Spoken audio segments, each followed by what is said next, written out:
Right now, sometimes this happens. Sometimes either the friction primer will come out of the back of the brake. But right now, what we're into is safety mode with the Park Service. Normally, we're following the rules from the 1850s and all the procedures. But right now, all that just got superseded by the Park Service safety protocols. And one of the things that we don't want to have happen is an accident in any way, because if you pretty much reprime the piece. If something like that should go wrong, then that's detrimental to the program. Sure. All around. How often you get one of these? Not very often. Yeah. So look how lucky we were. It's very rare.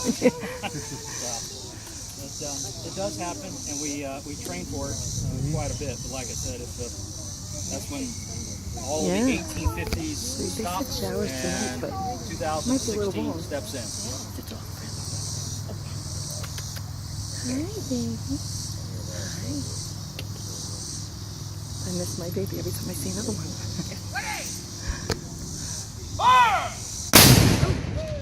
These birds secure the piece. Cool.